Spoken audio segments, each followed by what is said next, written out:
नमस्कार दोस्तों, आज हम लोग जो है यूथ कंपटीशन टाइम्स जो कि उत्तर प्रदेश लोक सेवा आयोग द्वारा पूछे गए विभिन्न प्रतियोगी परीक्षाओं का जो क्वेश्चन फॉर्म में हल है वह पॉइंटर फॉर्म में है। यह दोस्तों जो 2000 अप्रैल 25 तक जितने भी एग्जाम हुए हैं, जो भी उत्तर प्रदेश लोक सेवा आयोग द्वारा पूछे गए प्रश्न इतिहास, भूगोल, भारतीय संविधान, भारतीय अर्थव्यवस्था, सामान्य विज्ञान, पर्यावरण एवं पारिस्थितिकी, भारतीय कृषि, वाणिज्य एवं व्यापार, जनसंख्या एवं नगरीकरण तथा उत्तर प्रदेश सामान्य ज्ञान से 33,000 जो क्वेश्चन पूछे गए हैं जो एग्जाम पॉइंटर फॉर्म में है। दोस्तों यह बुक जो है यूपीपीसीएस प्री आरओ एआरओ तथा विशेषकर जो एलटी ग्रेड में 30 नंबर का जो जीएस के क्वेश्चन पूछे जाते थे उसके लिए बनाए गए हैं। तो यह बुक जो है एक महीने में एग्जाम से एक महीने पहले सभी क्वेश्चन को पॉइंटर फॉर्म में रिवाइज किया जा सकता है इस बुक की सहायता से। अदरवाइज प्रीवियस ईयर पूछे गए एग्जाम में सभी क्वेश्चनों को रिवीजन करके जाना इम्पॉसिबल है जब तक कि इसे पॉइंटर फॉर्म में न रिवाइज किया जाए। तो दोस्तों यह पॉइंटर फॉर्म की बुक है यूथ कंपटीशन टाइम्स की, जो कि इसमें 33,000 जो क्वेश्चन है वह एग्जाम पॉइंटर फॉर्म में दिए गए हैं। दोस्तों इससे पहले हम लोग जो है ancient history, modern history, medieval history तथा इंडियन ज्योग्राफी एवं वर्ल्ड ज्योग्राफी कंप्लीट कर चुके हैं जो कि वीडियो प्लेलिस्ट में है।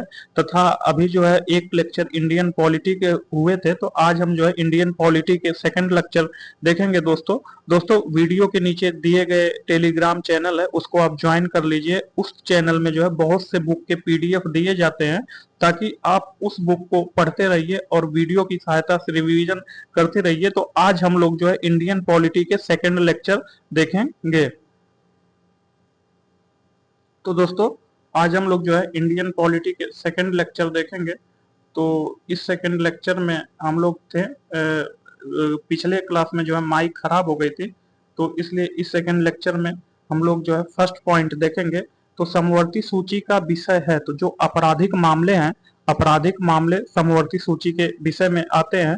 अतः इस मामलों पर जो है राज्य सरकार एवं केंद्र सरकार दोनों कानून बना सकते हैं, उसे समवर्ती सूची बोला जाता है। यदि भारत संघ के एक राज्य का सृजन करना हो तो संविधान में पहले यदि भारत संघ के एक नए राज्य का सृजन करना हो तो संविधान में अवश्य संशोधित किया जाना चाहिए। तो पहली अनुसूची, तो भारतीय संविधान में पहली अनुसूची में संशोधन करके संविधान में पहली अनुसूची संशोधन करके एक नए राज्य का सृजन किया जा सकता है। संविधान की चौथी अनुसूची, जो संविधान की चौथी अनुसूची है वह किसको सही सही वर्णित करता है, तो इसमें राज्यसभा में स्थानों का आवंटन की बात कही गई। तो संविधान के चौथी अनुसूची में राज्यसभा में स्थानों का आवंटन की बात कही गई है।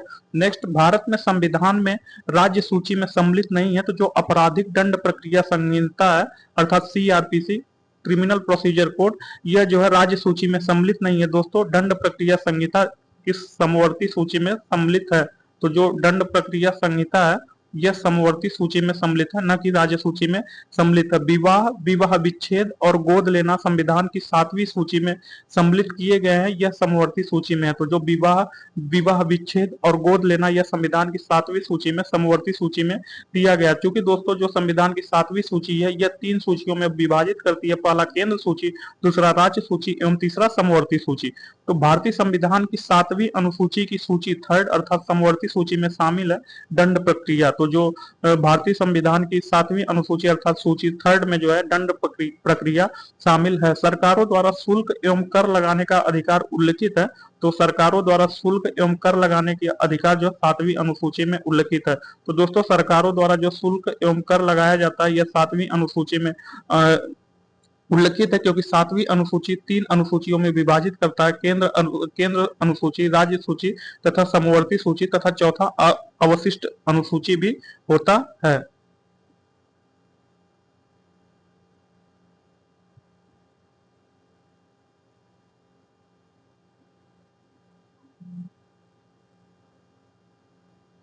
तो नेक्स्ट, विधायी शक्तियों का केंद्र तथा राज्यों के मध्य वितरण संविधान में उपबंधित है, यह 7वीं अनुसूची में। तो विधायी शक्तियों का केंद्र तथा राज्यों के मध्य वितरण संविधान के 7वीं अनुसूची में उपबंधित है। वे विषय जिन पर केंद्र व राज्य सरकारें दोनों कानून बना सकती हैं वे समवर्ती सूची में उल्लिखित है। तो समवर्ती सूची ऐसी सूची होती है जिसमें केंद्र एवं राज्य सरकारें दोनों कानून बना सकती हैं। आर्थिक नियोजन भारतीय संविधान में सम्मिलित है, तो जो आर्थिक नियोजन है यह भारतीय संविधान में समवर्ती सूची में सम्मिलित है। राज्य भूमि सुधार अधिनियमों को संवैधानिक सुरक्षा प्रदान करने हेतु सम्मिलित किया गया है 9वीं अनुसूची में। तो राज्य भूमि सुधार अधिनियमों को संवैधानिक सुरक्षा प्रदान करते हेतु 9वीं अनुसूची में सम्मिलित किया गया है। भारतीय संविधान का 11वीं अनुसूची संबंधित है पंचायती राज से। तो जो भारतीय संविधान का 11वीं अनुसूची है यह पंचायती राज से संबंधित है। संविधान के 73वें संशोधन द्वारा पंचायतों को निर्दिष्ट किए जाने वाले कार्य जो है 11वीं सूची में है। तो भारतीय संविधान के जो 73वें संशोधन द्वारा पंचायतों को निर्दिष्ट किए जाने वाला कार्य जो है 11वीं सूची में है।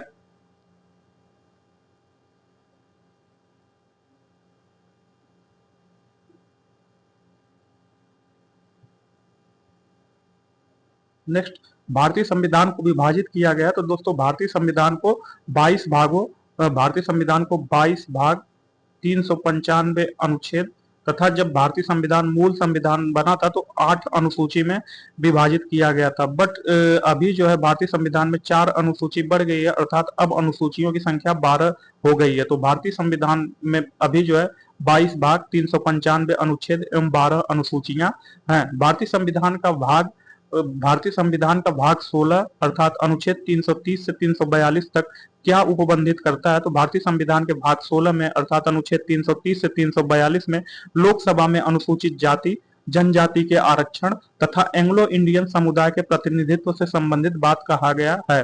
संविधान का छठा भाग संबंधित है। तो जो संविधान का भाग छठा है यह संबंधित है राज्य से।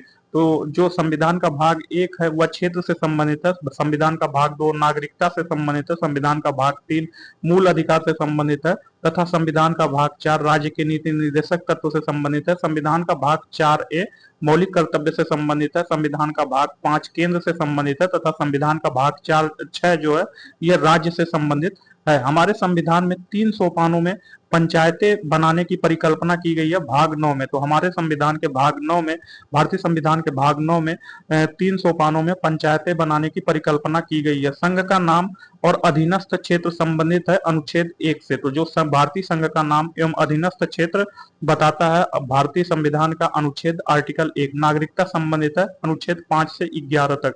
तो जो भारतीय नागरिकता है यह संबंधित है 5 से 11 तक। तो जो नागरिकता है यह भारतीय संविधान के भाग 2 में तथा यह इसका वर्णन अनुच्छेद 5 से अनुच्छेद 11 तक वर्णित है। विधि के समक्ष समता यह मूल अधिकार है अनुच्छेद 14। जो अनुच्छेद 14 है यह विधि के समक्ष समता की बात करता है।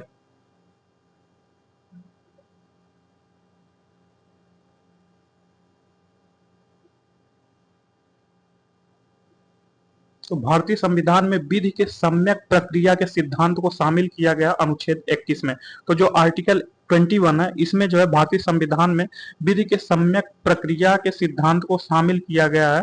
आर्टिकल 21 में अल्पसंख्यक वर्गों के हितों का संरक्षण संबंधित है अनुच्छेद 29 में। तो आर्टिकल 29 में अल्पसंख्यक वर्गों के हितों का संरक्षण संबंधित है। भारतीय संविधान के अनुच्छेद 25 में प्रयुक्त हिंदू शब्द सम्मिलित नहीं करता है पारसी धर्म मानने वालों को। तो जो भारतीय संविधान का अनुच्छेद 25 है उसमें प्रयुक्त हिंदू धर्म जो है यह पारसी धर्म मानने वालों को संबंधित नहीं करता है। भारतीय संविधान की 7वीं अनुसूची के अंतर्गत संघ सूची में उल्लेख नहीं है गैस का। तो भारतीय संविधान का जो 7वीं अनुसूची है 7वीं अनुसूची के अंतर्गत संघ सूची में गैस का उल्लेख नहीं है। भारतीय संविधान में अवशिष्ट अधिकारों को दिया गया संघीय सरकार को। तो जो भारतीय संविधान में अवशिष्ट अधिकार है यह संघीय सरकार को दिया गया। वित्त विधेयकों के बारे में विशेष उपबंध किया गया अनुच्छेद 117 में। तो अनुच्छेद 117 में वित्त विधेयकों के बारे में विशेष उपबंध किया गया है। भारत के संविधान में संघ राज्य संबंधों का उल्लेख किया गया है भाग 11 में। तो भारतीय संविधान के भाग 11 में संघ एवं राज्य के संबंधों के बारे में उल्लेख किया गया है। भारतीय संविधान में केंद्र राज्य विधायी संबंध दिए गए हैं भाग 11 में। तो भारतीय संविधान में जो भारतीय संविधान का जो भाग 11 है इसमें केंद्र राज्य का विधायी संबंध दिया गया है।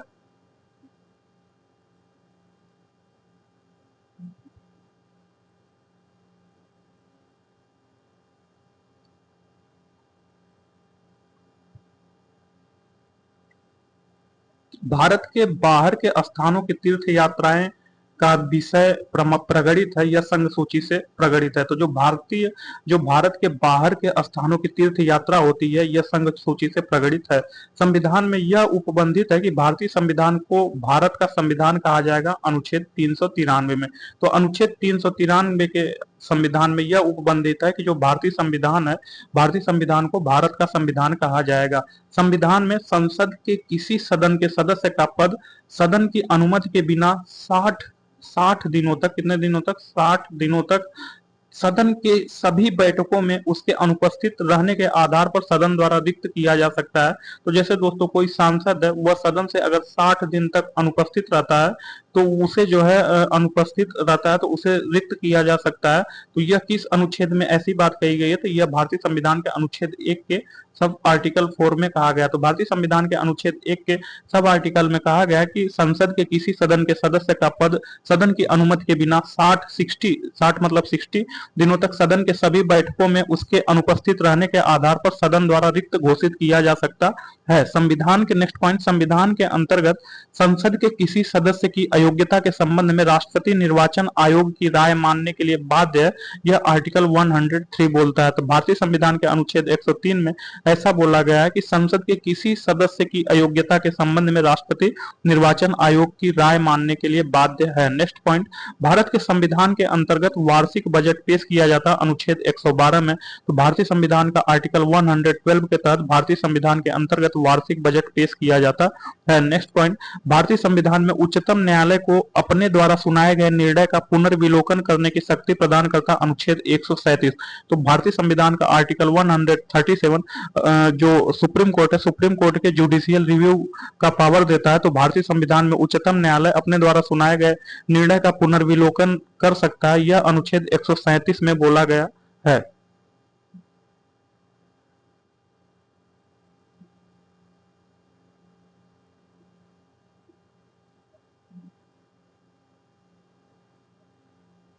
नेक्स्ट, भारतीय संविधान में दल बदल विरोधी कानूनों को रखा गया 10वीं अनुसूची में। तो जो भारतीय संविधान का 10वीं अनुसूची है उसमें दल बदल विरोधी कानूनों को रखा गया है। भारतीय संविधान की वह अनुसूची जिसमें निर्वाचित सदस्यों के दल परिवर्तन के आधार पर निर्भरता के बारे में उपबंध है तो वह जो 10वीं अनुसूची है। तो भारतीय संविधान के 10वीं अनुसूची में निर्वाचित सदस्यों के दल परिवर्तन के आधार पर निर्भरता के बारे में उपबंध है। भारतीय संविधान का अनुच्छेद 370 से प्रावधान अस्थायी। तो जो भारतीय संविधान का अनुच्छेद 370 है यह अस्थायी है।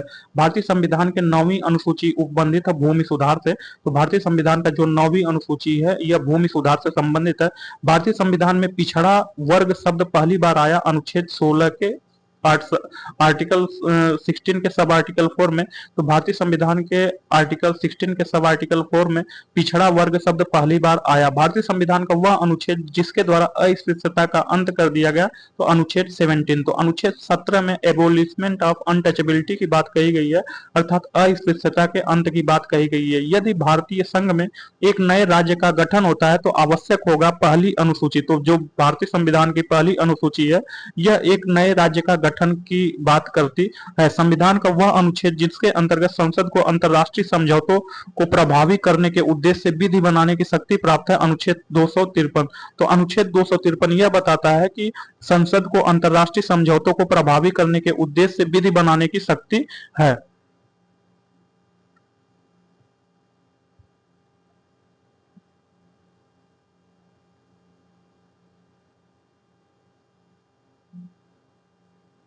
नेक्स्ट पॉइंट, वे तीन भाषाएं जो संविधान के अनुच्छेद 7 वे तीन भाषाएं जो संविधान के 7वीं अनुसूची में 71वें संशोधन के द्वारा सम्मिलित की गई तो कोंकणी, मणिपुरी, नेपाली। तो तीन भाषाएं कोंकणी, मणिपुरी, नेपाली को संविधान के 7वीं अनुसूची में 71वें संविधान संशोधन द्वारा सम्मिलित किया गया, कोंकणी, मणिपुरी एवं नेपाली को।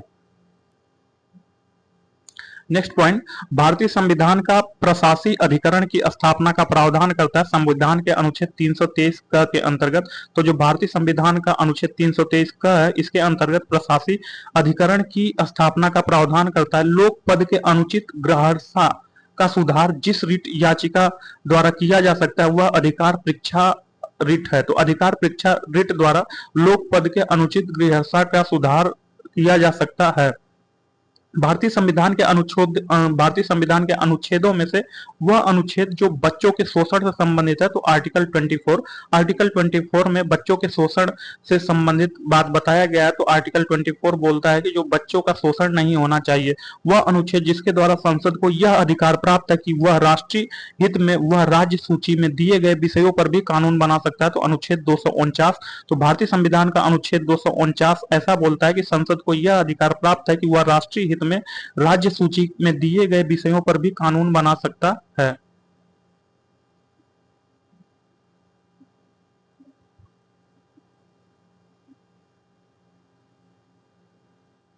तो नेक्स्ट पॉइंट, भारतीय संविधान का वह अनुच्छेद जो हर राज्य को प्राथमिक स्तर पर उसकी मातृभाषा में शिक्षा उपलब्ध कराने का प्रोत्साहन करता है। तो अनुच्छेद 350 क, तो अनुच्छेद 350 क में हर राज्य को प्राथमिक स्तर पर उसकी मातृभाषा में शिक्षा उपलब्ध कराने का बात कहा गया। अनुच्छेद 350 क में भारत की संघ सूची में सम्मिलित विषय है 97 विषय। तो जो भारत के संघ सूची में पहले सम्मिलित विषय 97 था, अब 100 विषय हो गए हैं। तो नेक्स्ट जो पॉइंट है, संघ एवं इसका राज्य क्षेत्र, the union and it's territory. तो यहाँ जो है सूची को मिलान करना, तो जो हरियाणा है, हरियाणा राज्य का निर्माण 1 नवंबर 1966 को हुआ। गोवा राज्य का निर्माण 30 मई 1987 को हुआ। झारखंड राज्य का निर्माण, जो झारखंड है, झारखंड राज्य का निर्माण 15 नवंबर 2000 को हुआ। तेलंगाना राज्य का निर्माण 2 जून 2014 को हुआ। तो एक बार फिर देखते हैं, जो हरियाणा राज्य का निर्माण 1 नवंबर 1966 को हुआ। गोवा राज्य का निर्माण 30 मई 1987 को हुआ, तथा झारखंड राज्य का निर्माण 15 नवंबर 2000 को हुआ। तेलंगाना राज्य का निर्माण 2 जून 2014 को हुआ।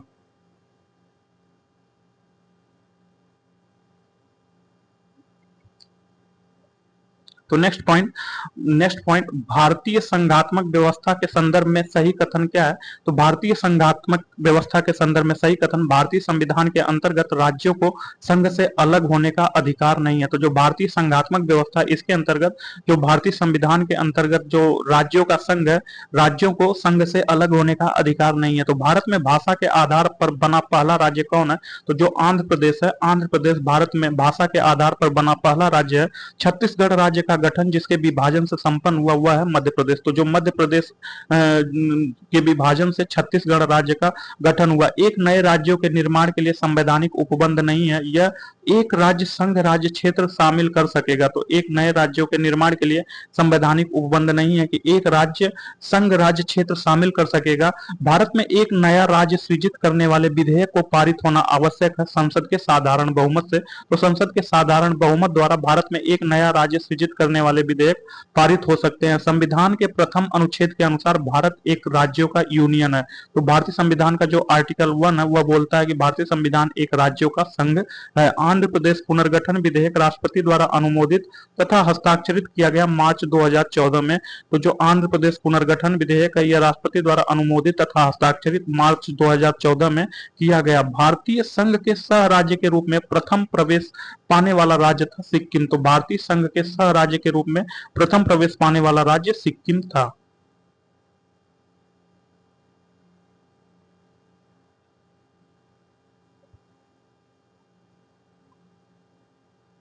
तो नेक्स्ट पॉइंट, जिन राज्यों का सृजन 1960 के बाद हुआ, उनका आरोही क्रम है नागालैंड, हरियाणा, मेघालय एवं सिक्किम।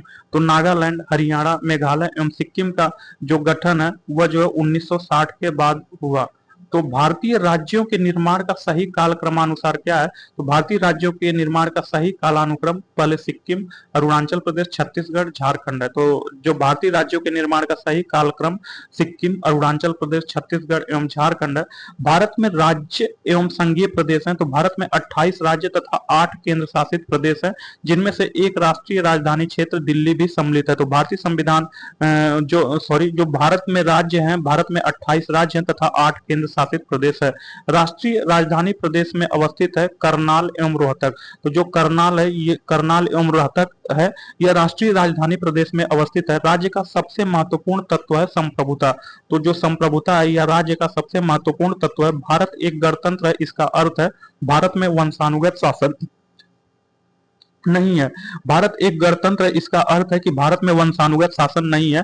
भारत में संघ राज्यों का प्रशासन होता है राष्ट्रपति द्वारा। तो जो भारत में संघ राज्यों का प्रशासन राष्ट्रपति द्वारा होता है। बंबई प्रांत को गुजरात एवं महाराष्ट्र में विभाजित किया गया था 1960 में। तो जो 1960 है, 1960 में जो है बंबई प्रांत को गुजरात एवं महाराष्ट्र में विभाजित किया गया था। वह एकमात्र संघीय क्षेत्र जहां से राज्यसभा के लिए एक सदस्य का निर्वाचन होता है, वह पुडुचेरी। तो पुडुचेरी एकमात्र संघीय क्षेत्र है जहां राज्यसभा के लिए एक सदस्य का निर्वाचन होता है।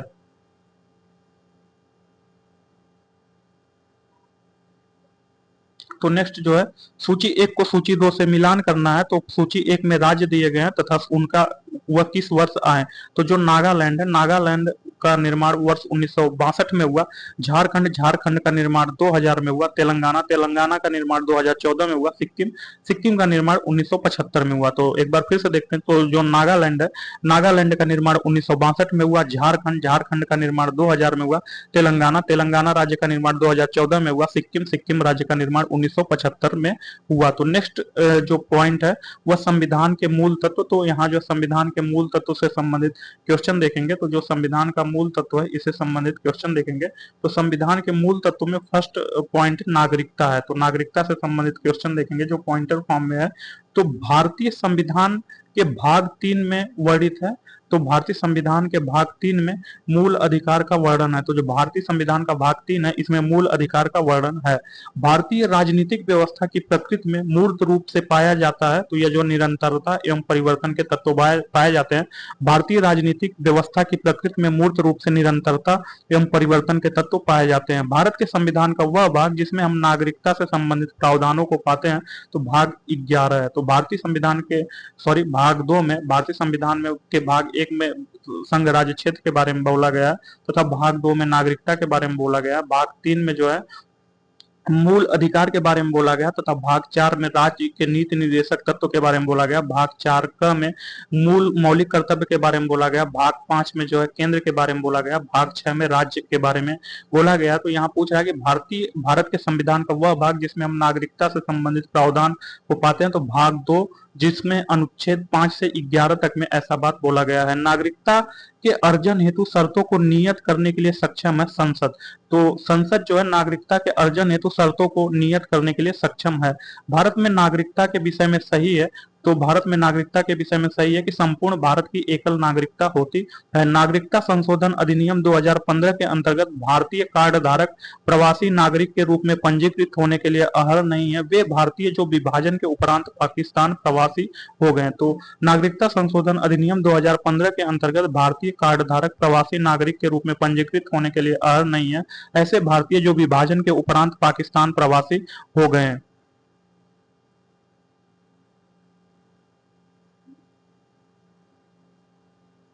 तो नेक्स्ट वह तरीका जो नागरिकता समाप्त नहीं करता। तो वह तरीका जो नागरिकता समाप्त नहीं करता, कुछ महीनों के लिए दूसरे देश में यात्रा करना। तो कुछ महीने के लिए दूसरे देशों में यात्रा करना नागरिकता समाप्त नहीं करता। एक मौलिक कर्तव्य नहीं है। तो राष्ट्रीय महत्व के स्मारकों एवं स्थानों की रक्षा करना यह एक मौलिक कर्तव्य नहीं है। तो राष्ट्रीय महत्व के स्मारकों और स्थानों का रक्षा करना यह एक मौलिक कर्तव्य नहीं है। तो नेक्स्ट पॉइंट देखेंगे। नेक्स्ट पॉइंट, भारत के नागरिकों, जो भारत के नागरिक हैं, भारत के नागरिकों के मौलिक अधिकारों का संरक्षक है उच्चतम न्यायालय।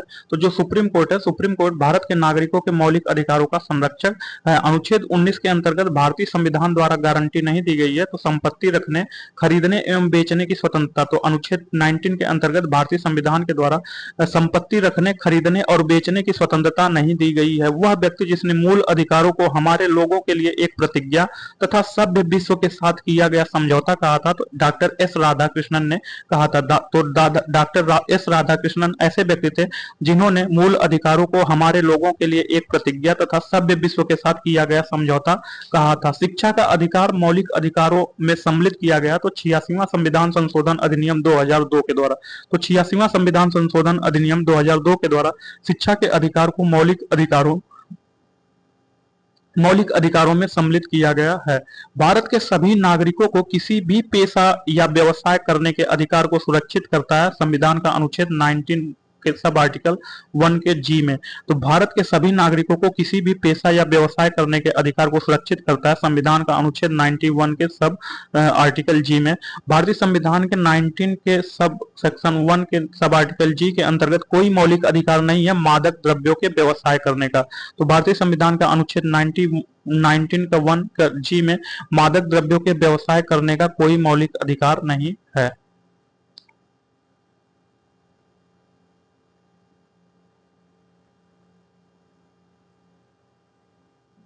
तो नेक्स्ट पॉइंट, एक मौलिक कर्तव्य नहीं है अस्पृश्यता उन्मूलन के लिए प्रयास करना।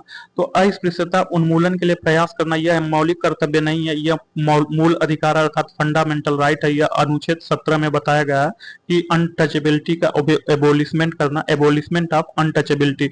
संविधान की प्रस्तावना सभी भारतीय नागरिकों को उपलब्ध कराने के लिए वायदा नहीं करती है पूजा की समानता। तो जो पूजा की समानता यह संविधान की प्रस्तावना में सभी भारतीय नागरिकों को उपलब्ध कराने का वायदा नहीं करती है, मूल अधिकार नहीं है। तो समान कार्य के लिए समान वेतन यह मूल अधिकार नहीं है, यह राज्य के नीति निर्देशक तत्व में है। तो जो समान कार्य के लिए सामान्य वेतन, यह जो राज्य के नीति निर्देशक तत्व में ऐसी बात कही गई है।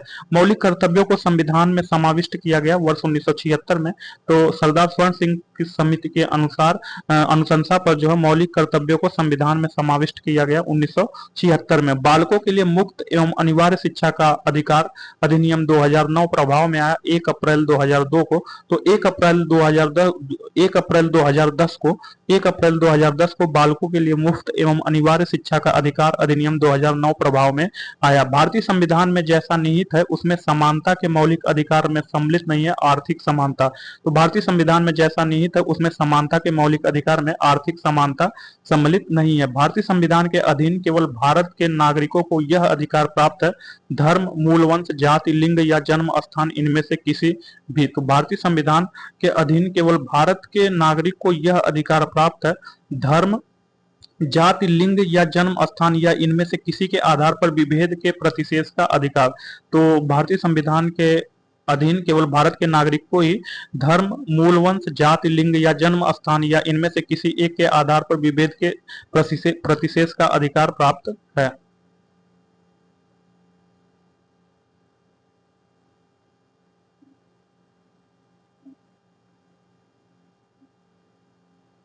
तो नेक्स्ट, आपातकालीन स्थिति में निलंबित किए जा सकते हैं। तो जो मौलिक अधिकार है या आपातकालीन स्थिति में निलंबित किए जा सकते हैं। ग्रहण के सिद्धांत अर्थात डॉक्ट्रिन ऑफ इक्लिप्स के संबंध में अनुच्छेद 13 है। तो जो ग्रहण के सिद्धांत है डॉक्ट्रिन ऑफ इक्लिप्स यह अनुच्छेद 13 में बताया गया है। मूल अधिकारों से असंगत या उनका अल्पीकरण करने वाली विधियों को शून्य घोषित किया जा सकता है अनुच्छेद 13 के अंतर्गत। तो अनुच्छेद 13 के अंतर्गत मूल अधिकारों से असंगत या उनका अल्पीकरण करने वाली विधियों को शून्य घोषित किया जा सकता है। भारत के संविधान द्वारा प्रदत्त 6 मूल अधिकारों में से नहीं है विरोध का अधिकार। तो विरोध का अधिकार भारत के संविधान द्वारा प्रदत्त 6 मूल अधिकारों में से नहीं है। विदेशी नागरिकों को मूल अधिकार प्राप्त नहीं है अभिव्यक्ति स्वतंत्रता का अधिकार। तो अभिव्यक्ति की स्वतंत्रता का अधिकार विदेशी नागरिकों को मूल अधिकार प्राप्त नहीं है। भारतीय संविधान में समानता का अधिकार 5 अनुच्छेदों द्वारा प्रदान किया गया। यह अनुच्छेद 14 से अनुच्छेद 18 तक है। तो भारतीय संविधान में समानता का अधिकार 5 अनुच्छेदों द्वारा प्रदान किया गया। यह 5 अनुच्छेद 14 से अनुच्छेद 18 तक है। भारतीय संविधान में कानून के समक्ष समानता से संबंधित है अनुच्छेद 14। तो जो अनुच्छेद 14 है यह भारतीय संविधान में कानून के समक्ष समानता से संबंधित है।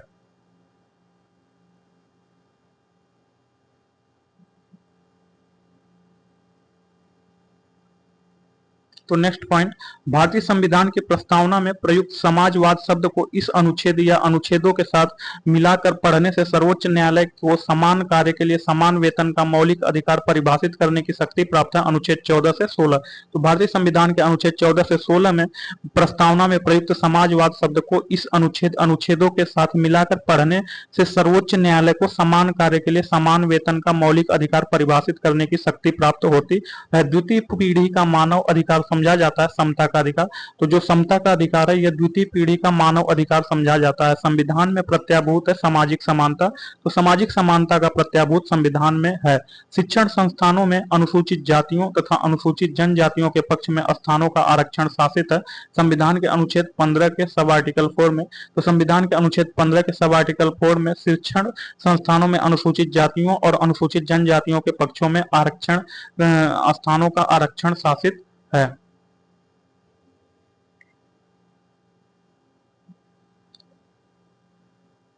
तो नेक्स्ट पॉइंट, तो जो नेक्स्ट पॉइंट है, एक लोक नियोजन के विषय में भारत के सभी नागरिकों को अवसर की समानता की प्रत्याभूति प्रदान करता अनुच्छेद 16 के सब आर्टिकल 1 तथा सब आर्टिकल 2 में। तो अनुच्छेद 16 के sub article 1 and sub article 2 में एक लोक नियोजन के विषय में भारत के सभी नागरिकों को अवसर की समानता प्रत्याभूति करता है। भारतीय संविधान में अस्पृश्यता के उन्मूलन की बात कही गई है अनुच्छेद 17 में। तो भारतीय संविधान के अनुच्छेद 17 में अस्पृश्यता के उन्मूलन की बात कही गई है।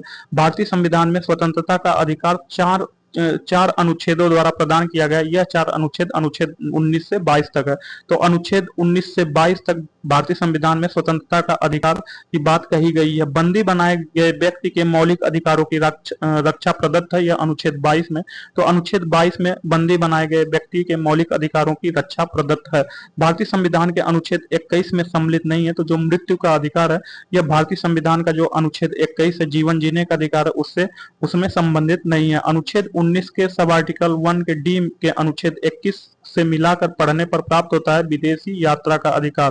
तो जो विदेशी यात्रा का अधिकार है यह अनुच्छेद 1 के सब आर्टिकल 1 के डी तथा अनुच्छेद 21 को मिलाकर पढ़ने से प्राप्त होता है विदेशी यात्रा का अधिकार।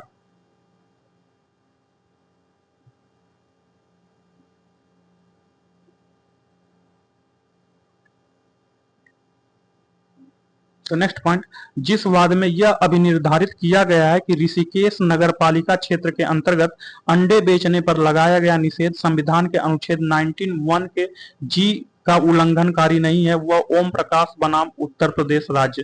तो ओम प्रकाश बनाम उत्तर प्रदेश राज्य के वाद में यह अभिनिर्धारित किया गया कि ऋषिकेश नगरपालिका क्षेत्र के अंतर्गत अंडे बेचने पर लगाया गया निषेध संविधान के अनुच्छेद 19 के सब आर्टिकल 1 के जी का उल्लंघनकारी नहीं है। हमारे संविधान में एक अभियुक्त को दोषारोपण के कारण एवं प्रकृति के बारे में सूचित किए जाने के अधिकार की गारंटी दी गई अनुच्छेद 22 के सब आर्टिकल 1 में। तो अनुच्छेद 22 के सब आर्टिकल 1 में एक अभियुक्त को दोषारोपण के कारण एवं प्रकृति के बारे में सूचित किए जाने के अधिकार की गारंटी दी गई है। सर्वोच्च न्यायालय ने संविधान के अनुच्छेद 22 को एक भद्दा दिखाई देने वाला उपबंध कहा था A.K. गोपालन बनाम मद्रास राज्यवाद में। तो A.K. गोपालन बनाम मद्रास राज्यवाद में सर्वोच्च न्यायालय ने संविधान के अनुच्छेद 22 को एक भद्दा दिखाई देने वाला उपबंध कहा था। श्रमिकों को पर्याप्त मजदूरी न दिए जाने से अतिलंघित होता है अनुच्छेद 23। तो जो भारतीय संविधान का अनुच्छेद 23 है यह श्रमिकों को पर्याप्त मजदूरी न दिए जाने से अतिलंघित होता है। वह एक अनुच्छेद जिसे सर्वोच्च न्यायालय ने इस प्रकार व्याख्यायित कर दिया है कि उसमें समस्त कल्पनीय मानवाधिकार सम्मिलित हो गए हैं, वह अनुच्छेद 23 है। तो भारतीय संविधान का अनुच्छेद 23 एक ऐसा अनुच्छेद है जिसमें सर्वोच्च न्यायालय ने इस प्रकार व्याख्यायित किया है कि उसमें समस्त कल्पनीय मानवाधिकार सम्मिलित हो गए हैं।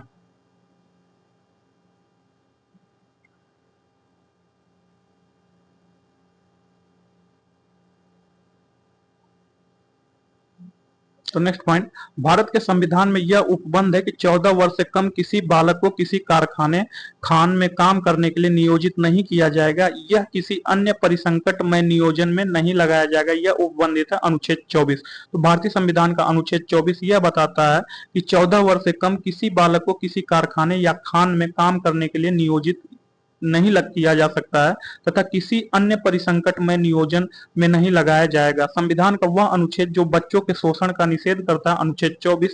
तो अनुच्छेद 24 जो है बच्चों के शोषण का निषेध करता है। 6 वर्ष की आयु से 14 वर्ष की आयु के बीच के सभी बच्चों शिशुओं को शिक्षा का अधिकार है, मूल अधिकार। तो जो भारतीय संविधान में मूल अधिकार है यह 6 वर्ष से 14 वर्ष की आयु के बच्चों के सभी शिशुओं को शिक्षा का अधिकार बताता है। शिक्षा का अधिकार अधिनियम 2009 का लक्ष्य शिक्षा को मुक्त तथा अनिवार्य अनिवार्य बनाना है उन बच्चों के अधिकार को निहित है जो प्राथमिक स्तर तक के हैं। तो ऐसे बच्चे जो प्राथमिक स्तर तक के हैं उनको शिक्षा का अधिकार अधिनियम 2009 का लक्ष्य शिक्षा को मुक्त एवं अनिवार्य बनाना है। धर्म प्रचार करने का नेक्स्ट पॉइंट, धर्म प्रचार करने का अधिकार, सिखों को कृपाण धारण एवं रखने का अधिकार एवं राज्यों को समाज सुधारक विधि निर्माण का अधिकार सम्मिलित है धार्मिक स्वतंत्रता के अधिकार में। तो धार्मिक स्वतंत्रता के अधिकार में धर्म प्रचार करने का अधिकार, सिखों को कृपाण धारण एवं रखने का अधिकार एवं राज्यों को समाज सुधारक विधि निर्माण करने का अधिकार सम्मिलित है।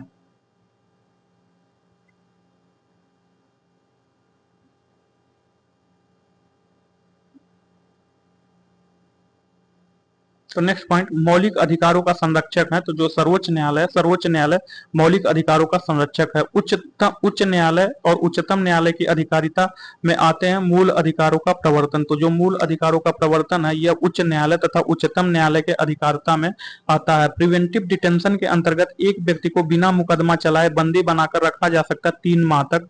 तो एक व्यक्ति को बिना मुकदमा चलाए 3 माह तक रखा जा सकता है, यह प्रिवेंटिव डिटेंशन के अंतर्गत। वर्तमान समय में भारतीय संविधान के अंतर्गत संपत्ति का अधिकार एक वैधानिक अधिकार है।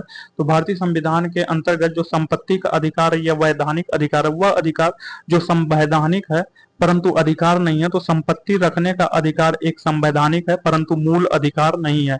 भारत में नागरिकों के मौलिक अधिकारों में संशोधन कर सकता है संसद। तो जो संसद है यह भारत के नागरिकों के मौलिक अधिकारों में संशोधन कर सकता है।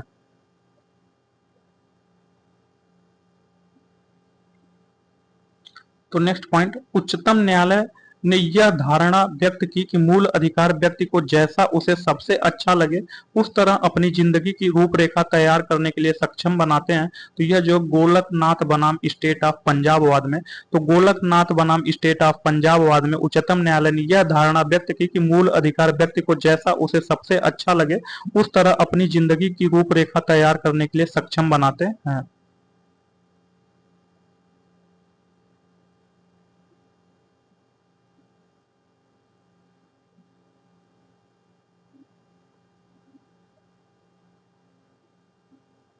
तो नेक्स्ट पॉइंट, एक मौलिक अधिकार नहीं है। तो समान काम के लिए समान वेतन यह एक मौलिक अधिकार नहीं है, यह एक राज्य के नीति निर्देशक तत्व में आता है। मूल अधिकारों के प्रवर्तन के प्रयोजनार्थ संविधान के अनुच्छेद 12 के अनुसार राज्य की परिभाषा में सम्मिलित माना जाता है। तो जो भारतीय जीवन बीमा निगम है यह भारतीय संविधान के अनुच्छेद 12 के अंतर्गत राज्य के परिभाषा में सम्मिलित माना जाता है। संविधान के अनुच्छेद 12 के अंतर्गत राज्य दिल्ली स्टॉक एक्सचेंज के बारे में बताता है। मूल अधिकारों के प्रयोजनों के लिए शब्द राज्य में सम्मिलित नहीं है। तो institute of constitutional and parliamentary studies संवैधानिक तथा संसदीय विषयों का अध्ययन संस्थान मूल अधिकारों के प्रयोजन के लिए शब्द राज्य में सम्मिलित नहीं है। तो नेक्स्ट पॉइंट, ऐसी विधि जिसके अनुसार जिस व्यक्ति के 2 से अधिक संतानें होंगी वह पंच या सरपंच का पद धारण करने से निर्हित नहीं होगा, एक मान्य विधि है एवं संविधान के अनुच्छेद 14 का अतिक्रमण नहीं करती है। उच्चतम न्यायालय ने यह निर्णय किस वाद में दिया था? तो जो जावेद बनाम हरियाणा राज्य है, जावेद बनाम हरियाणा राज्य में हरियाणा राज्य ने दोस्तों ऐसा नियम बनाया था कि जिस व्यक्ति के पास 2 से अधिक संतानें हैं वह जो है राज्य में सरपंच का चुनाव नहीं लड़ सकता। तो उसी वाद में जो है ऐसा सर्वोच्च न्यायालय ने बोला था जावेद बनाम हरियाणा राज्य में कि जावेद बनाम हरियाणा राज्य में कि जिस व्यक्ति के 2 से अधिक संतानें होंगी वह पंच या सरपंच का पद धारण करने से निर्हित होगा, एक मान्य विधि है एवं संविधान के अनुच्छेद 14 का अतिक्रमण नहीं करती है। यह उच्चतम न्यायालय का निर्णय जावेद बनाम हरियाणा राज्य के वाद में है।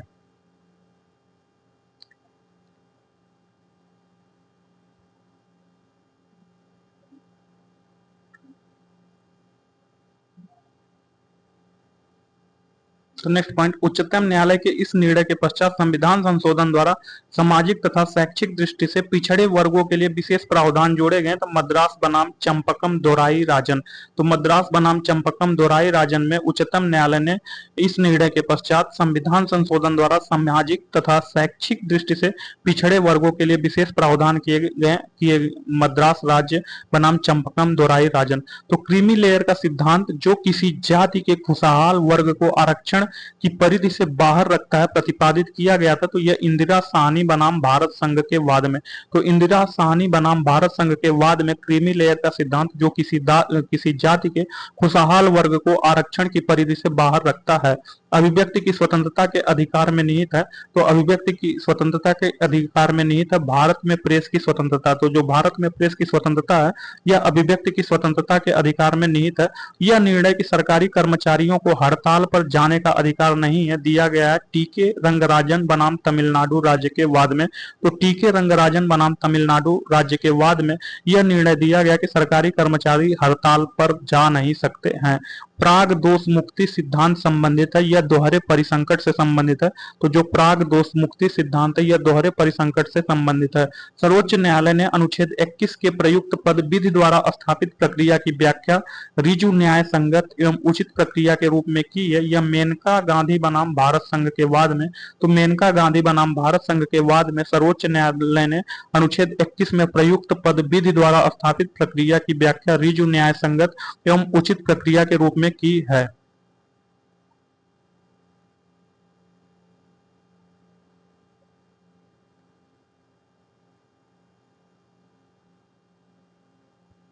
तो नेक्स्ट पॉइंट, अनुच्छेद 21 में होने वाली अभिव्यक्तियों का दायरा कानून द्वारा स्थापित प्रक्रिया विस्तारित किया गया था। तो ये जो मेनका गांधी बनाम भारत संघ के मामले में, तो मेनका गांधी बनाम भारत संघ के मामले में अनुच्छेद 21 में होने वाली अभिव्यक्तियों का दायरा कानून द्वारा स्थापित प्रक्रिया द्वारा विस्थापित किया गया। भारत के राष्ट्रपति को मूल अधिकारों के कार्यान्वयन को स्थगित करने का अधिकार अनुच्छेद 359 के अंतर्गत आता है। तो भारतीय संविधान के अंतर्गत अनुच्छेद 359 के अंतर्गत भारत के राष्ट्रपति को मूल अधिकारों के कार्यान्वयन को स्थगित करने का अधिकार प्राप्त है। फिर इसमें जो है सूची 1 को सूची 2 से मिलाना है। तो सूची 1 में मौलिक अधिकार की बात कही गई है तथा सूची 2 में भारतीय संविधान के अनुच्छेद में। तो कौन सा मौलिक अधिकार किस अनुच्छेद में है? तो जो समता का अधिकार है, समता का अधिकार अनुच्छेद 14 से 18 तक समता के अधिकार की बात कही गई है। वाक स्वातंत्र का अधिकार, वाक स्वतंत्रता का अधिकार अनुच्छेद 19 के 1 में बोला गया है। तथा धर्म की स्वतंत्रता का अधिकार, जो धर्म की स्वतंत्रता का अधिकार है, यह अनुच्छेद 25 में बोला गया है। संवैधानिक उपचारों का अधिकार, जो संवैधानिक उपचारों का अधिकार है, यह अनुच्छेद 32 में बोला गया है।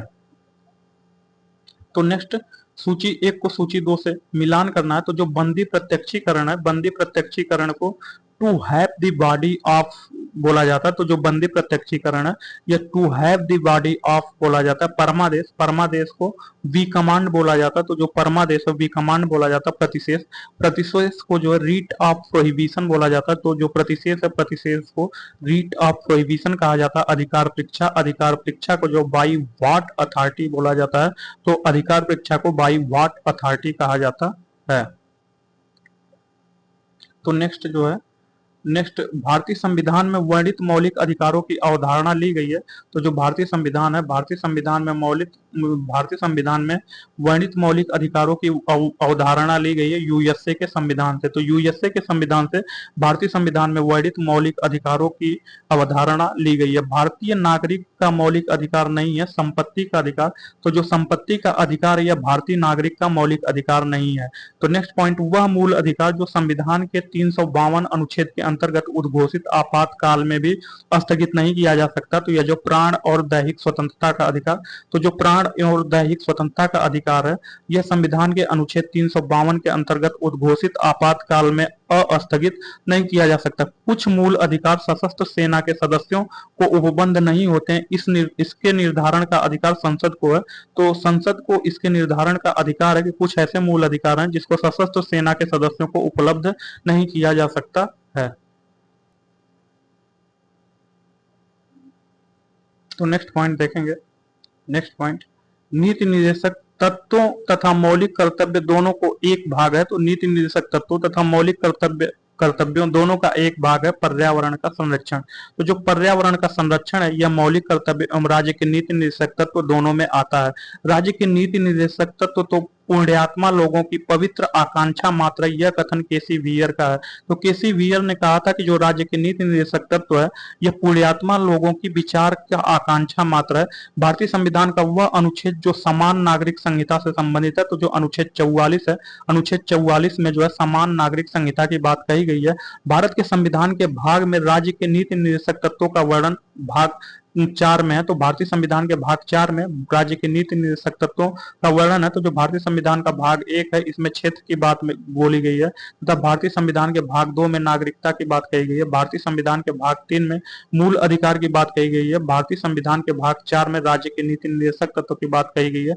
भारतीय संविधान के भाग 4 के क में जो है मूल मौलिक कर्तव्य की बात कही गई है। भारतीय संविधान के भाग 5 में जो है केंद्र की बात कही गई है, तथा भारतीय संविधान के भाग 6 में जो है राज्य की बात कही गई है। तो नेक्स्ट पॉइंट, राज्य के नीति निर्देशक तत्वों का वह अनुच्छेद जो राज्य को निर्देशित करता है कि वे उद्योगों के प्रबंधन में कामगारों की सहभागिता सुनिश्चित करे, तो अनुच्छेद 43 का ए। तो भारतीय संविधान का आर्टिकल 43 का ए में राज्य के नीति निर्देशक तत्वों का ऐसा अनुच्छेद है जो राज्य को निर्देशित करता है कि वे उद्योगों के प्रबंधन में कामगारों को सहभागिता सुनिश्चित करें। तो नेक्स्ट जो है सूची 1 को सूची 2 से मिलान करना है। तो सूची 1 में जो है राज्य के नीति निर्देशक तत्व तथा सूची 2 में अनुच्छेद है। तो जो नीति निर्देशक तत्व है वह जो है राज्य लोक कल्याण की अभिवृद्धि के लिए सामाजिक अवस्था बनाएगा, अनुच्छेद 38 में। तो भारतीय संविधान के अनुच्छेद 38 में राज्य लोक कल्याण की अभिवृद्धि के लिए सामाजिक व्यवस्था बनाएगा। दूसरा, राज्य द्वारा अनुसरणीय कुछ नीति तत्व, अनुच्छेद 39 में है। तो भारतीय संविधान का अनुच्छेद 39 राज्य द्वारा अनुसरणीय कुछ नीति तत्व है। फिर भारतीय संविधान का अनुच्छेद 43 के बी में सहकारी समितियों का संवर्धन है। अंतरराष्ट्रीय शांति एवं सुरक्षा की अभिवृद्धि, अनुच्छेद 51 बोलता है। तो जो भारतीय संविधान का अनुच्छेद 51 है, अनुच्छेद 51 में अंतरराष्ट्रीय शांति एवं सुरक्षा की अभिवृद्धि की बात कही गई है। तो नेक्स्ट पॉइंट जो है, कौन सा प्रावधान नीति निर्देशक तत्वों तथा मौलिक कर्तव्यों दोनों का एक भाग है? तो जो पर्यावरण का संरक्षण है, पर्यावरण का संरक्षण नीति निर्देशक तत्वों तथा मौलिक कर्तव्य दोनों का एक भाग दोनों में है। राज्य के नीति निर्देशक तत्व सहज अध्ययन के लिए विभाजित किए जा सकते हैं, समाजवादी, उदार बौद्धिकतावादी तथा गांधीवादी में। तो जो राज्य का नीति निर्देशक तत्व है यह सहज अध्ययन के लिए 3 भागों में विभाजित किया जा सकता है। पहला समाजवादी, दूसरा उदार बौद्धिकतावादी तथा तीसरा गांधीवादी में विभाजित किया जा सकता है।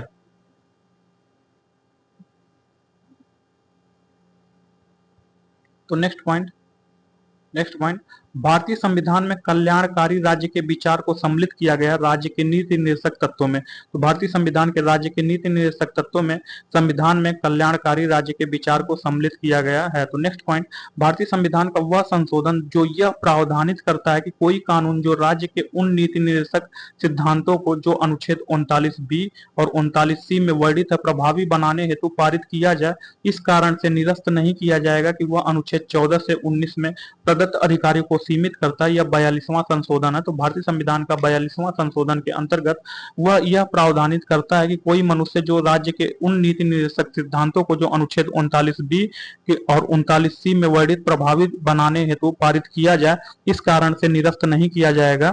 यह अनुच्छेद 14 से 19 में प्रदत्त अधिकारों में सीमित है। राज्य के नीति नेक्स्ट पॉइंट, राज्य की नीति निर्देशक सिद्धांत संविधान के बाद में जोड़ा गया, यह मुक्त कानूनी सलाह के रूप में।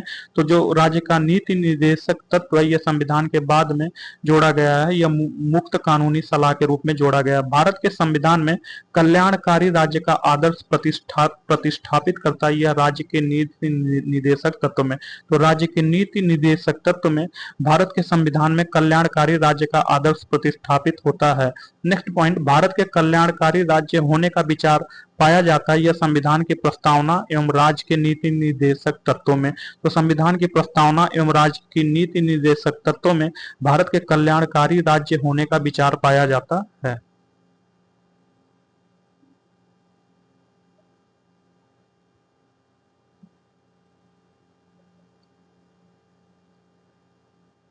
नेक्स्ट पॉइंट, अधिकतम संख्या का अधिकतम कल्याण सुनिश्चित करना कल्याणकारी राज्य का उद्देश्य है। तो कल्याणकारी राज्य का उद्देश्य अधिकतम संख्या का अधिकतम कल्याण सुनिश्चित करना है। राज्य के नीति निदेशक तत्वों को लागू करना कर्तव्य है राज्य का। तो जो राज्य का है, यह राज्य के नीति निदेशक तत्वों का लागू करना कर्तव्य है। राज्य के नीति निदेशक सिद्धांत का उद्देश्य नहीं है एक धार्मिक राज्य की स्थापना करना। तो एक धार्मिक राज्य की स्थापना करना राज्य के नीति निर्देशक तत्व नीति निर्देशक सिद्धांत वो नहीं है, नीति निर्देशक तत्व का उद्देश्य नहीं है। समान कार्य के लिए समान वेतन भारतीय संविधान में सुनिश्चित किया गया है, राज्य के नीति निर्देशक सिद्धांतों का अंग है। तो जो समान कार्य के लिए समान वेतन है, यह राज्य के नीति निर्देशक सिद्धांतों का अंग है।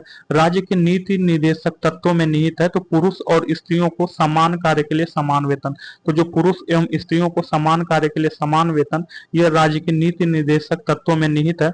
एक नीति निर्देशक तत्व है यह समान आचार संहिता। तो जो समान आचार संहिता है, यह एक नीति निर्देशक तत्व है। राज्य देश के पर्यावरण के संरक्षण तथा संवर्धन का प्रयास करेगा, यह सम्मिलित है राज्य के नीति निर्देशक सिद्धांतों में। तो राज्य के नीति निर्देशक सिद्धांतों में यह सम्मिलित है कि राज्य देश के पर्यावरण के संरक्षण एवं संवर्धन का प्रयास करेगा।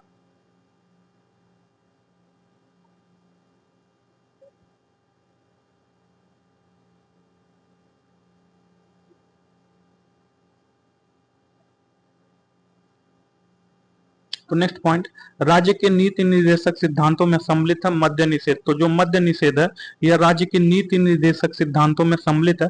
नीति निर्देशक सिद्धांत डायरेक्टिव प्रिंसिपल में सम्मिलित नहीं है। सूचना का अधिकार, तो जो सूचना का अधिकार है, यह तो सूचना का अधिकार एक कानूनी अधिकार है। राज्य के नीति निर्देशक सिद्धांतों में संविधान शांत है प्रौढ़ शिक्षा के बारे में। तो राज्य के नीति निर्देशक सिद्धांतों में संविधान शांत है प्रौढ़ शिक्षा के बारे में।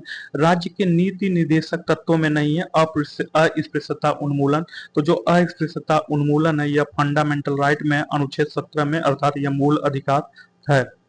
राज्य का नीति निर्देशक तत्व तो नहीं है 14 वर्ष की आयु तक के बच्चों को निशुल्क शिक्षा। तो यह जो है मूल अधिकार है। तो जो 14 वर्ष के आयु के बच्चों को निशुल्क शिक्षा है, यह राज्य के नीति निर्देशक तत्व नहीं है। राज्य का नीति निर्देशक तत्व नहीं है नागरिकों व गैर नागरिकों के लिए समान सिविल संहिता। तो नागरिकों एवं गैर नागरिकों के लिए समान सिविल संहिता, यह राज्य के नीति निर्देशक तत्व नहीं है। फिर नेक्स्ट पॉइंट, मूल कर्तव्य मौलिक अधिकारों का हिस्सा है, यह कथन गलत है। तो जो मूल कर्तव्य है, यह मौलिक अधिकारों का हिस्सा नहीं है। मूल कर्तव्य जो है राज्य के नीति निर्देशक तत्व में है। यह भाग 4 के ए में मूल कर्तव्य की बात कही गई है।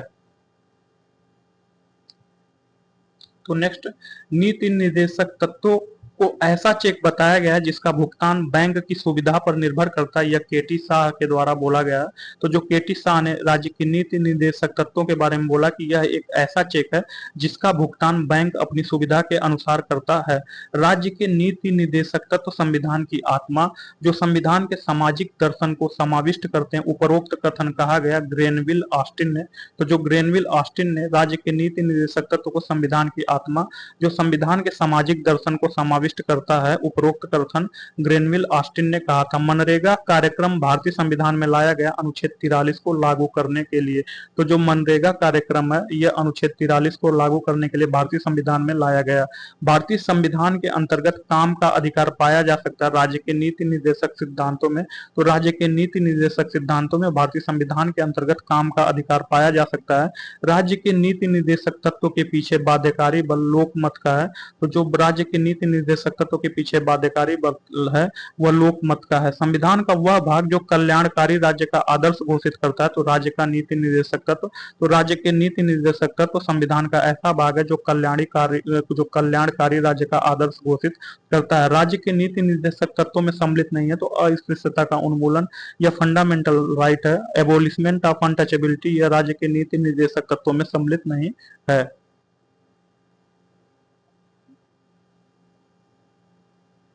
तो संविधान में राज्य के नीति निर्देशक, जो भारतीय संविधान में राज्य के नीति निर्देशक सिद्धांतों में कुछ नहीं कहा गया। तो वयस्क शिक्षा के बारे में, तो वयस्क शिक्षा के बारे में भारतीय संविधान में राज्य के नीति निर्देशक तत्वों में कुछ नहीं कहा गया। तो नेक्स्ट पॉइंट जो है मूल कर्तव्य अर्थात फंडामेंटल ड्यूटीज की बात कही गई। तो फंडामेंटल ड्यूटीज अर्थात मौलिक कर्तव्य या मूल कर्तव्य, यह भारतीय संविधान के भाग 4 के ए में बोला गया है। तो 1976 में नागरिकों के मूल कर्तव्यों का समावेश निम्न समिति की संस्तुतियों के आधार पर हुआ। तो वह समिति जो है सरदार स्वर्ण सिंह समिति है। तो सरदार स्वर्ण सिंह समिति की अनुशंसा पर 1976 में नागरिकों के मूल कर्तव्यों का समावेश किया गया है। भारतीय संविधान के भाग 2 में प्रावधान किया गया नागरिकता संबंधी। तो भारतीय संविधान का जो भाग 2 है उसमें नागरिकता संबंधी प्रावधान किया गया है। भारतीय संविधान के अंतर्गत मौलिक कर्तव्य नहीं है। तो आम चुनाव में मतदान करना यह कानूनी अधिकार है, यह मौलिक कर्तव्य नहीं है। भारत के संविधान में मूल कर्तव्यों का उल्लेख है 11। तो भारतीय संविधान में जो है 11 मूल कर्तव्य हैं। तो भारतीय संविधान में 11 मूल कर्तव्य हैं। मौलिक कर्तव्यों को भारतीय संविधान के 42वां संविधान संशोधन अधिनियम 1976 द्वारा सिफारिशों के अनुसार जोड़ा गया। तो सरदार स्वर्ण सिंह समिति के सिफारिश के अनुसार तो सरदार स्वर्ण सिंह समिति की अनुशंसा पर मौलिक कर्तव्यों को भारतीय संविधान के 42वां संविधान संशोधन अधिनियम 1976 द्वारा जोड़ा गया। तो मौलिक कर्तव्य नहीं है। तो स्मारक एवं सार्वजनिक महत्व के स्थानों का संरक्षण यह मौलिक कर्तव्य नहीं है, यह राज्य के नीति निर्देशक तत्वों में है। तो राष्ट्रीय महत्व के स्थानों और स्मारकों की रक्षा करना यह एक मौलिक कर्तव्य नहीं है। तो राष्ट्रीय महत्व के स्थानों एवं स्मारकों की रक्षा करना यह एक मौलिक कर्तव्य नहीं है। एक नागरिक के मूल कर्तव्यों में सम्मिलित नहीं है अस्पृश्यता मिटाने की ओर प्रयास करना। तो अस्पृश्यता मिटाने की ओर प्रयास करना एक नागरिक के मूल कर्तव्यों में सम्मिलित नहीं है। मौलिक कर्तव्यों से संबंधित सही कथन नहीं है। तो उन्हें परमादेश द्वारा प्रभावी बनाया जा सकता है। यह जो मूल अधिकार है न कि मौलिक कर्तव्य है।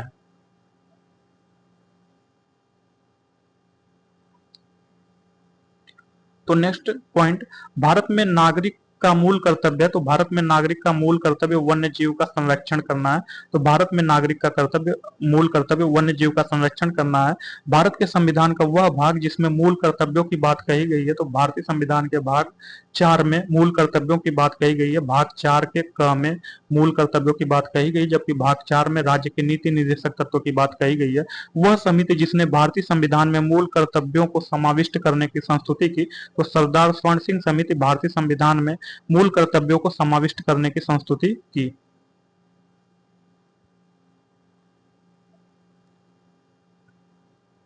तो नेक्स्ट पॉइंट है सरकार की शासन प्रणाली, गवर्नमेंट गवर्नेंस। तो गवर्नमेंट गवर्नेंस से संबंधित क्वेश्चन हम लोग देखेंगे जो यूपीएससी एई 2025 में पूछा गया है। तो इसका जो है फर्स्ट टॉपिक जो संसदीय व्यवस्था पार्लियामेंट्री सिस्टम से संबंधित क्वेश्चन देखेंगे। तो इसका जो फर्स्ट पॉइंट है भारतीय संसद द्वारा, इसका फर्स्ट पॉइंट,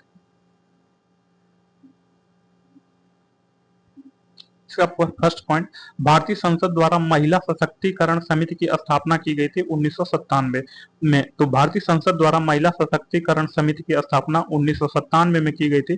परंपरागत रूप से भारत के संसद में शून्यकाल का प्रारंभ होता है 12 बजे मध्याह्न में। तो परंपरागत रूप से भारत की संसद में शून्यकाल का प्रारंभ 12 बजे मध्याह्न काल में होता है। भारतीय संसद की कार्यवाही में शून्यकाल का अर्थ है प्रश्न काल के ठीक पश्चात का काल। तो भारतीय संसद की कार्यवाही में शून्यकाल का अर्थ प्रश्न काल के ठीक पश्चात का काल है। ऐसा विधेयक जो राज्यसभा में प्रथम बार प्रस्तावित नहीं किया जा सकता, धन विधेयक। धन विधेयक को राज्य सभा में प्रथम बार प्रस्तावित नहीं किया जा सकता। धन विधेयक को जो है केवल लोकसभा में प्रस्तावित किया जा सकता है प्रथम बार। भारत में संसदात्मक व्यवस्था केंद्रीयता से संघवाद की ओर खिसकी है, यह 1980 के दशक में। तो भारत में संसदात्मक व्यवस्था केंद्रीयता से संघवाद की ओर खिसकी है 1980 के दशक में। यह एक लोकतांत्रिक गणतंत्र है, इसमें संसदात्मक रूप से, यह एक लोकतांत्रिक गणतंत्र है, इसमें संसदात्मक रूप की सरकार है एवं सर्वोच्च सत्ता भारत की जनता में निहित है। यह सभी मूलभूत लक्षण है भारत में राजनीतिक व्यवस्था के। तो भारत में राजनीतिक व्यवस्था के मूलभूत लक्षण है कि यह एक लोकतांत्रिक गणतंत्र है, इसमें संसदात्मक रूप की सरकार एवं सर्वोच्च सत्ता भारत के जनता में निहित है।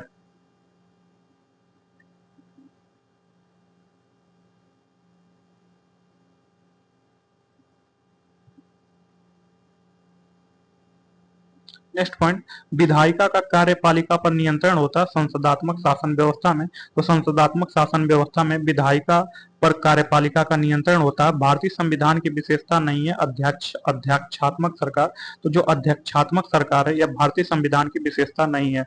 गणतंत्रीय अवधारणा से संबंधित नहीं है। तो जो सर्वोच्च शक्ति एक राजा के समान एक ही व्यक्ति में निहित है, यह गणतंत्रीय अवधारणा से संबंधित नहीं है। तो सर्वोच्च शक्ति एक राजा के समान एक ही व्यक्ति में निहित है, यह गणतंत्रीय अवधारणा से संबंधित नहीं है। नेक्स्ट टॉपिक जो है संघीय व्यवस्था या फेडरल सिस्टम से संबंधित क्वेश्चन जो पॉइंटर फॉर्म में पूछे गए उसको देखेंगे। तो भारतीय संविधान एक सशक्त केंद्रीयकृत प्रवृत्ति वाला परिसंघात्मक संविधान है, यह कथन सर आइवर जेनिंग्स ने कहा था। तो सर आइवर जेनिंग्स ने भारतीय संविधान को एक सशक्त केंद्रीयकृत प्रवृत्ति वाला परिसंघात्मक संविधान कहा था। भारतीय संविधान अधिक कठोर तथा अधिक लचीले के मध्य एक अच्छा संतुलन स्थापित करता है, यह कथन केसी वियर का है।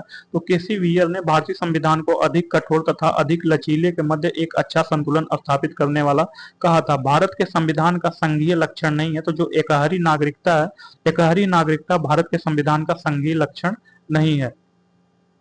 तो नेक्स्ट पॉइंट देखेंगे, संविधान को संघात्मकता के तंग ढांचे में नहीं ढाला गया, यह कथन ए.के. अय्यर का है। तो ए.के. अय्यर ने संविधान को संघात्मकता के तंग ढांचे में नहीं डाला है। संघीय क्षेत्रों को प्रतिनिधित्व प्राप्त है लोकसभा में। तो संघीय क्षेत्रों को प्रतिनिधित्व प्राप्त है लोकसभा से। अध्यक्षात्मक शासन प्रणाली का आधारभूत तत्व एकल कार्यपालिका है। तो एकल कार्यपालिका अध्यक्षात्मक शासन प्रणाली का आधारभूत तत्व है। नेक्स्ट पॉइंट, कार्यकारिणी का प्रमुख राष्ट्रपति होता है। राष्ट्रपति अपने मंत्रिपरिषद का चयन स्वयं करता है एवं राष्ट्रपति व्यवस्थापिका को भंग नहीं कर सकता है। ये सभी विशेषताएं अध्यक्षात्मक शासन प्रणाली की है। तो अध्यक्षात्मक शासन प्रणाली में कार्यकारिणी का प्रमुख राष्ट्रपति होता है। राष्ट्रपति अपने मंत्रिपरिषद का चयन स्वयं करता है एवं राष्ट्रपति व्यवस्थापिका को भंग नहीं कर सकता। ये सभी विशेषताएं अध्यक्षात्मक शासन प्रणाली का है। तो नेक्स्ट पॉइंट हम लोग देखेंगे केंद्र राज्य संबंध, सेंटर स्टेट रिलेशंस। तो सरकारिया आयोग की संस्तुति संबंधित है केंद्र राज्य संबंध से। तो जो सरकारिया आयोग है इसकी संस्तुतियां संबंधित है केंद्र राज्य संबंध से। एक नई अखिल भारतीय सेवा के सृजन हेतु संस्तुति करना अनन्य अधिकार है, यह राज्यसभा का। तो राज्यसभा का अनन्य अधिकार है एक नई अखिल भारतीय सेवा के सृजन हेतु संस्तुति करना। शिक्षा का विधि विषय के रूप में सम्मिलित है समवर्ती सूची। तो जो शिक्षा का एक विधि विषय के रूप में समवर्ती सूची में वर्णित है। सहभागी लोकतंत्र की सही विशेषता नहीं है शक्तियों का केंद्रीकरण। तो शक्तियों का केंद्रीकरण सहभागी लोकतंत्र की सही विशेषता नहीं है। केंद्र एवं राज्यों के बीच वैधानिक शक्तियों का बंटवारा दिया हुआ 7वीं अनुसूची में। तो जो 7वीं अनुसूची है इसमें जो है केंद्र एवं राज्य के बीच शक्तियों का बंटवारा दिया गया है। भारतीय संविधान का वह भाग और अध्याय जो संघ और राज्यों के बीच विधायी संबंध के बारे में बताता है, वह जो भाग 11 का अध्याय भाग 11 का अध्याय 1 में बताता है। तो भारतीय संविधान का वह भाग और अध्याय जो संघ और राज्यों के बीच विधायी संबंध को बताता है, तो वह भाग 11 का अध्याय 1 है। तो नेक्स्ट पॉइंट, भारत में संघ राज्य संबंध से संबंधित नहीं है। तो जो इंद्रजीत गुप्ता समिति है, इंद्रजीत गुप्ता समिति संघ राज्य संबंध से संबंधित नहीं है। संघ और राज्यों के मध्य संबंधों की समीक्षा करने के लिए गठित हुआ था। तो जो संघ और राज्य